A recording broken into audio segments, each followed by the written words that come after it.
At 17:31 hours on November 4th, 1944, Squadron Leader Brance Burbridge climbed into his Mosquito night fighter at RAF Swanington as German radar emissions lit up his navigator screen across occupied Europe.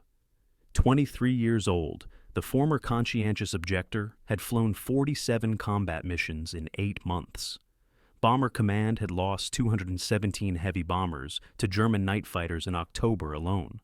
Flight Lieutenant Bill Skelton settled into the navigator's seat beside him. The radar operator adjusted his Serrate detector, a converted AI Mark IV radar. It picked up transmissions from German Liechtenstein sets at ranges up to 80 meters. But tonight, the device showed something different. Multiple contacts, more than Skelton had seen in weeks. The problem had grown worse in September. German night fighters were merging into RAF bomber streams undetected. They'd positioned themselves beneath Lancasters and Halifaxes using upward-firing cannons called schra music. The bomber crews never saw what killed them. In the Battle of Berlin, Bomber Command lost 574 aircraft. Most fell to night fighters. Ground crews at Swanington knew the statistics. Every night they watched Mosquitoes take off. Some didn't return.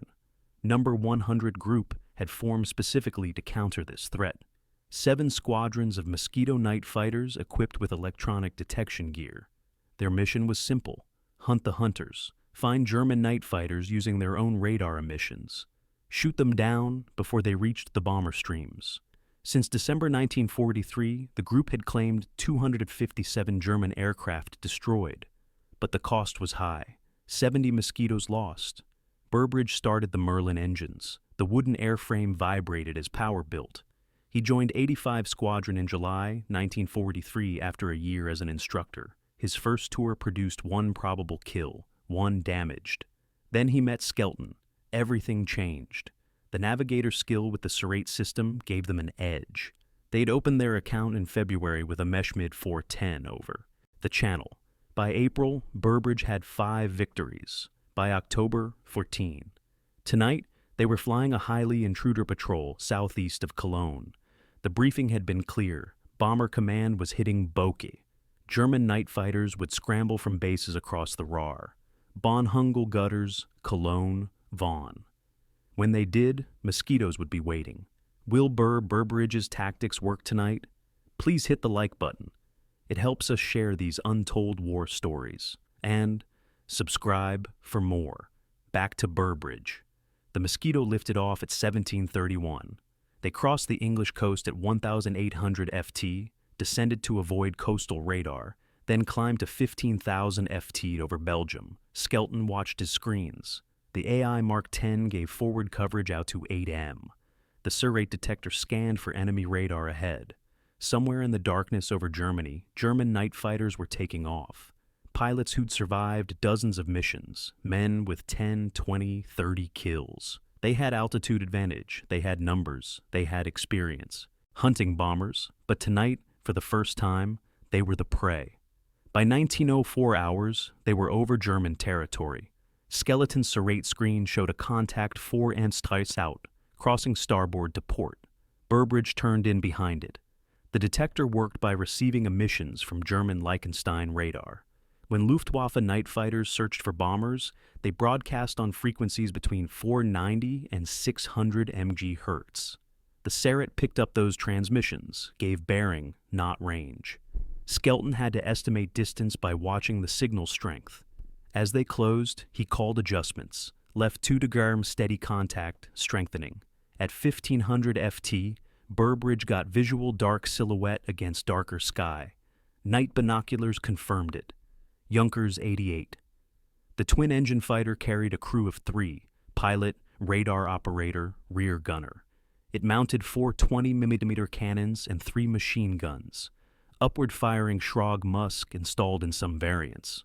The German aircraft was hunting. Its Liechtenstein SN2 radar swept the sky ahead, searching for bomber returns. The crew had no idea a Mosquito sat on their tail. Their radar looked forward, not behind. The Luftwaffe had learned about Serrate in September 1943, when 141 squadrons started operations. German High Command issued warnings, ordered night fighters to limit radar use. But with bomber streams filling the sky, they had no choice. Without radar, they were blind. Burbridge closed to 1,000 FT. The whiners held steady course, flying west, still searching, still unaware. He armed the 4 Hispano cannons mounted in the Mosquito's belly. Each gun held 175 rounds, total of 700. But ammunition discipline mattered. Long bursts, wasted shots drew attention. Short, precise bursts, that was the doctrine. At 800 FT, the Junkers began a gentle turn. Skelton adjusted heading. They stayed behind, matched the turn. The German pilot was following directions from ground control. Bomber Command's main force was still 20 minutes from target. Night fighters were positioning early, setting up patrol lines. Burbridge closed to 400 FT. Through the gun sight, he could see the Junkers clearly now. Dark crosses on the fuselage. The aircraft's exhausts glowed faint red. He placed the sight on the port engine. His philosophy had been consistent since February. Aim for engines, not cockpit. Give the crew a chance. Skelton knew this, never questioned it. They discussed it once. Both were Christians. Both wanted to stop the killing machine, not necessarily kill the men. The whiners maintained course. Burbridge's finger moved to the trigger.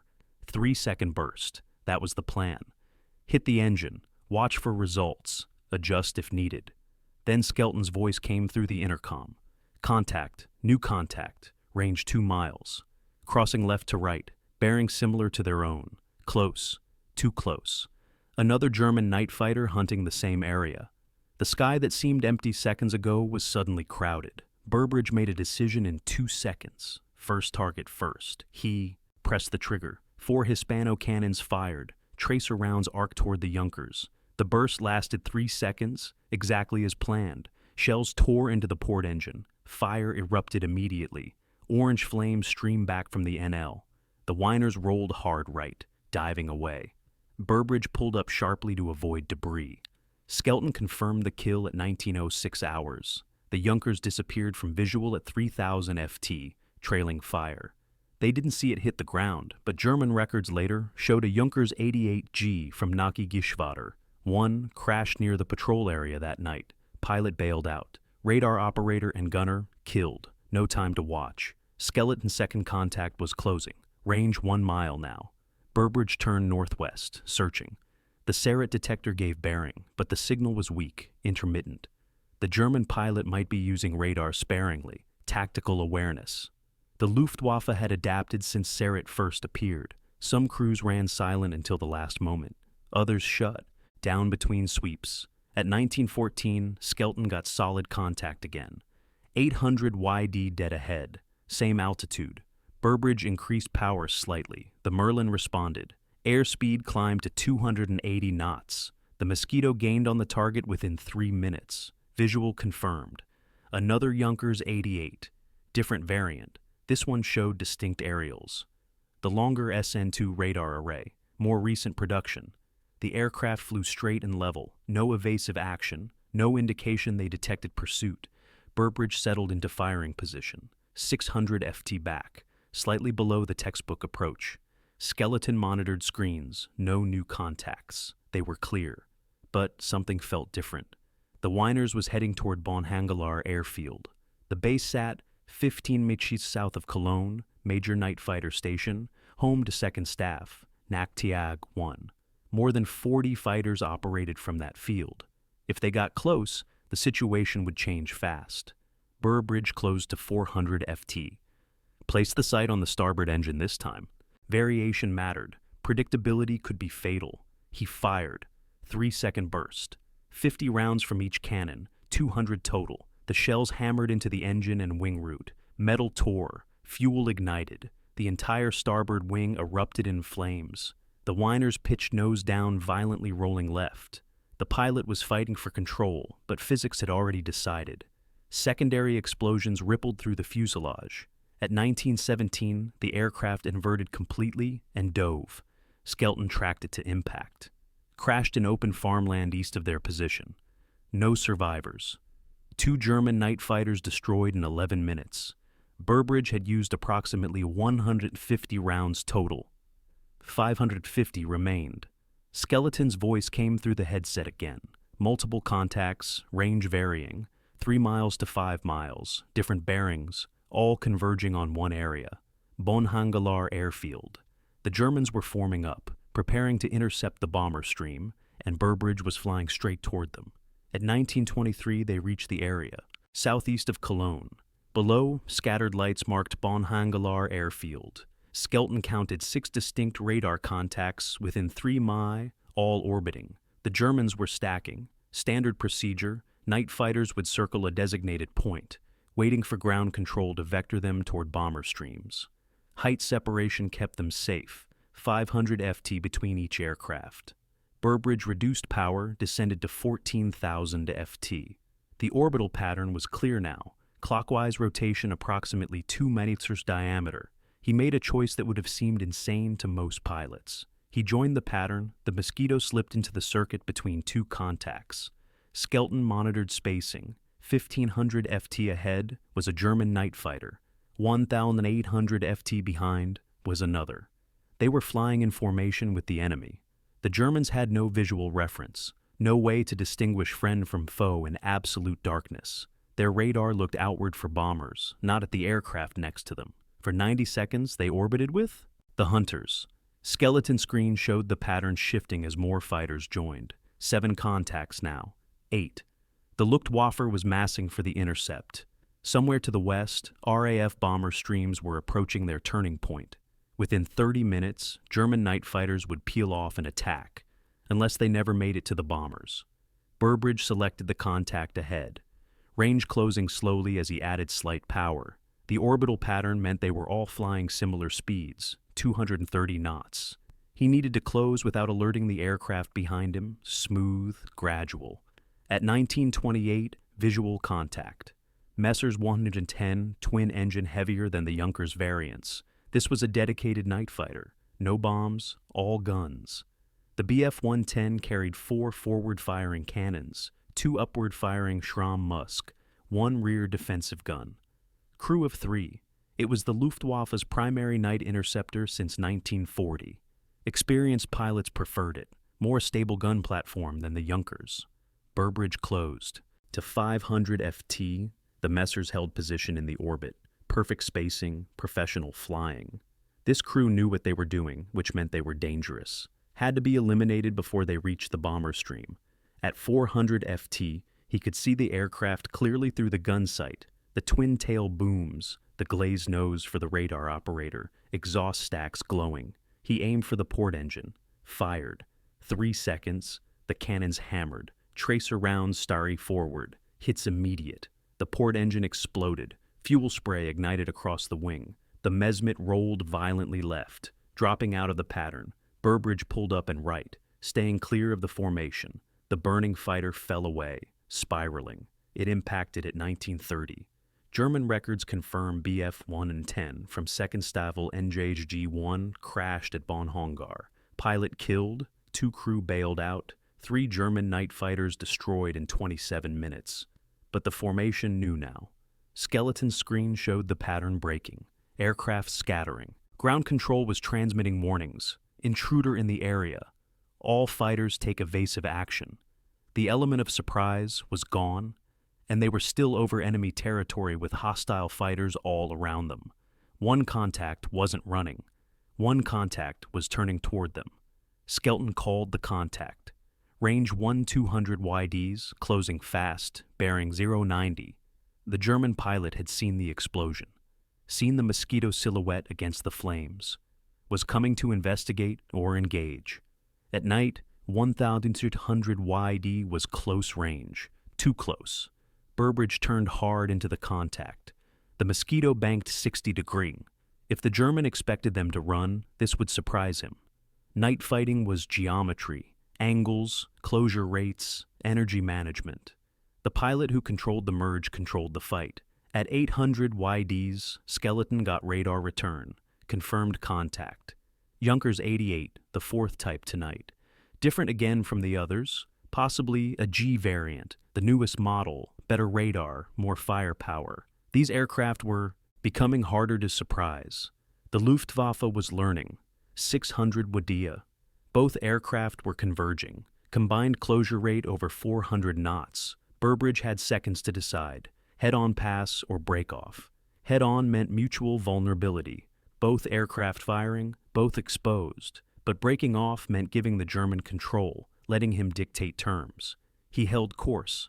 At 400 YD, the Junkers opened fire. Tracer rounds arced past the Mosquito's port wing. Close. The German gunner had them in sight. Burbridge waited. 300 restores 200. The Junkers filled the gun sight. He fired. 4 cannons. Full burst. 5 seconds. Every remaining round in a concentrated stream. The Junkers staggered. Multiple hits across the nose and cockpit. The glazed bombardier position shattered. One engine caught fire, then the other. The aircraft pitched up sharply, rolled inverted, fell away burning. Impact at 1940. German records show Junkers 88G from 9th Staffel NJG-1 crashed near the Rhine. All crew killed. 4 German night. Fighters destroyed in 37 minutes. Burbridge had fired 200 rounds on the 4th target. Total expenditure for the night, approximately 400 rounds. 300 remained, but they were spread across 4 magazines. Not enough for sustained engagement. Skelton reported clear scopes, no immediate contacts. The other German fighters had scattered after the warnings. Some were landing, others repositioning. The orbital pattern was broken. For now, the immediate threat was reduced, but fuel state was becoming critical. They had been airborne over 2 hours. The Mosquito carried enough for approximately 4 hours total, but operating over Germany meant reserves. Burbridge turned northwest, heading for home. Behind them, 4 German night fighters burned on German soil. 4 crews who would never intercept another bomber. 4 aircraft that would never kill another Lancaster crew. The mathematics were simple, brutal, necessary. As they crossed back over Belgium, Skelton made notes for the combat report.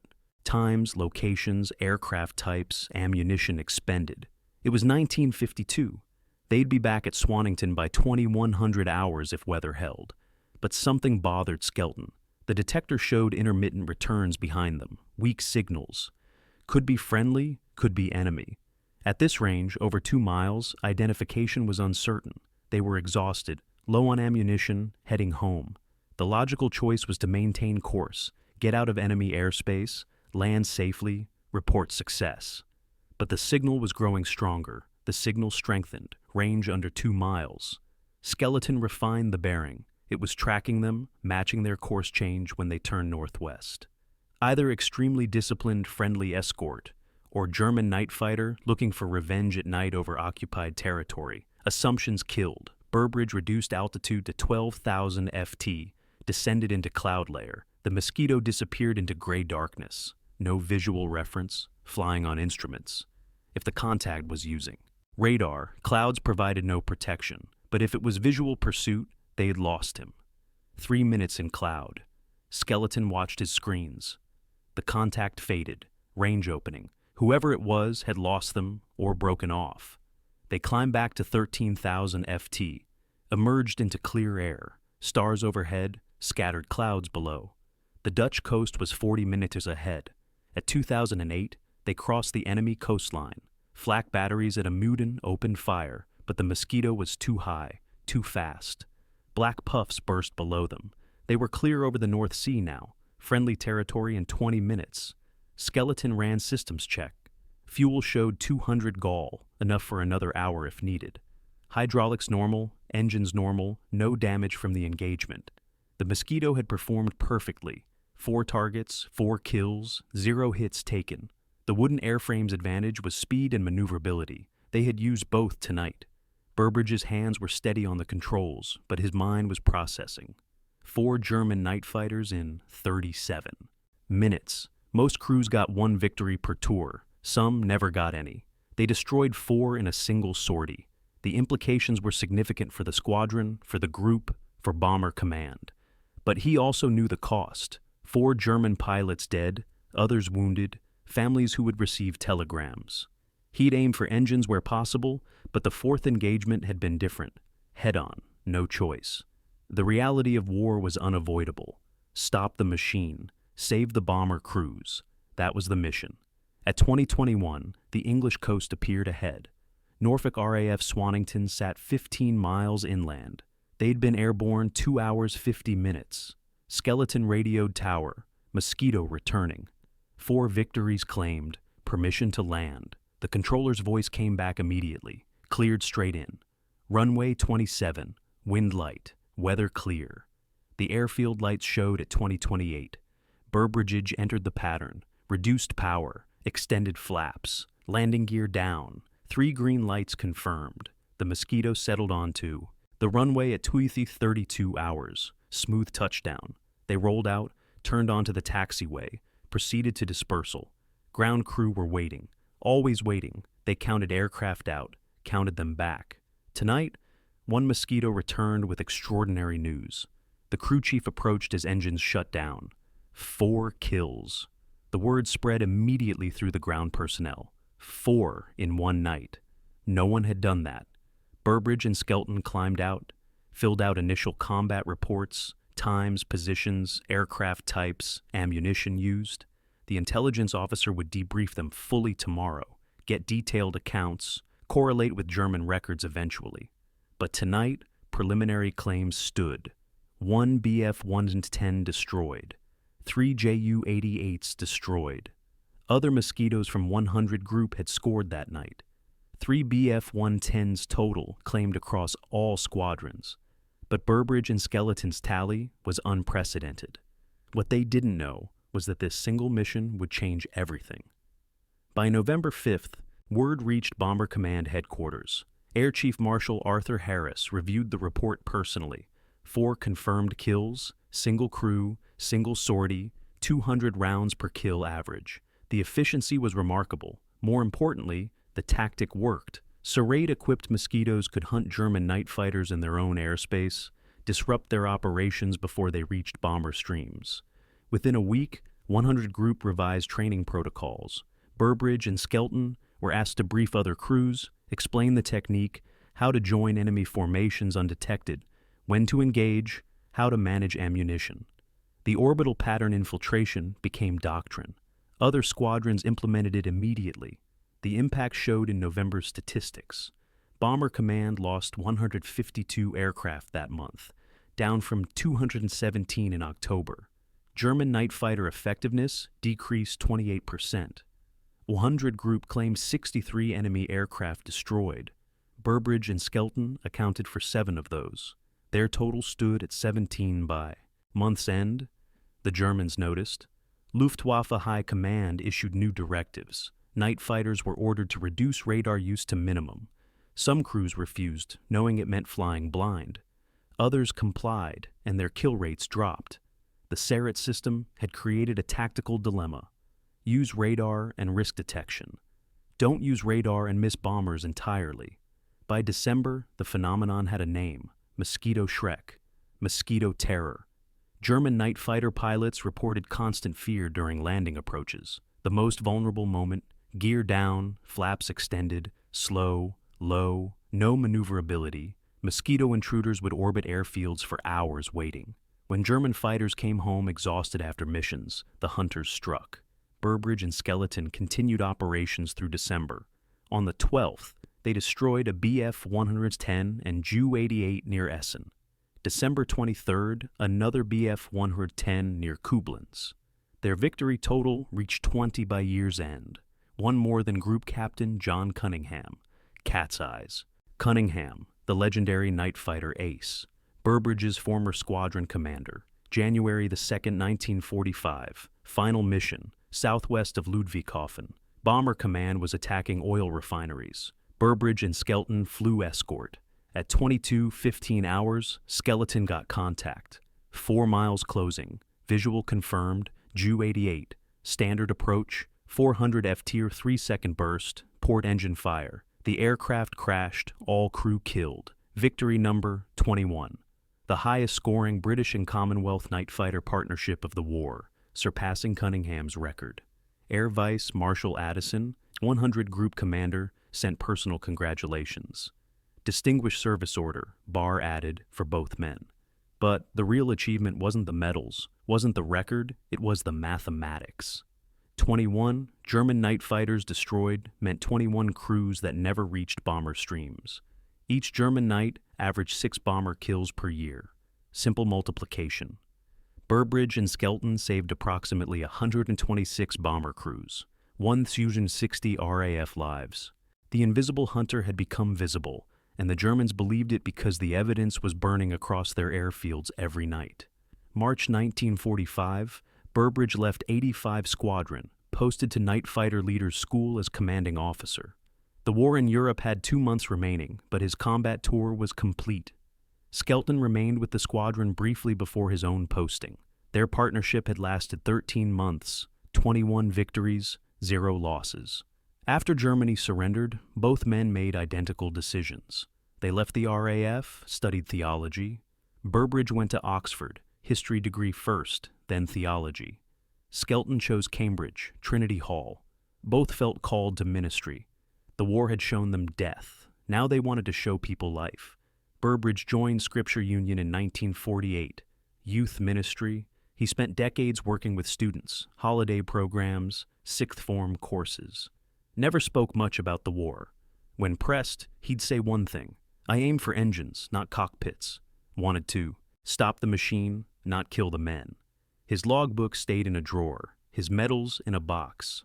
Skelton was ordained Anglican priest, became chaplain at Clare College, Cambridge, later rector of Market Harbor. His war service rarely came up in sermons. He focused on reconciliation, forgiveness, the things that mattered after fighting ended.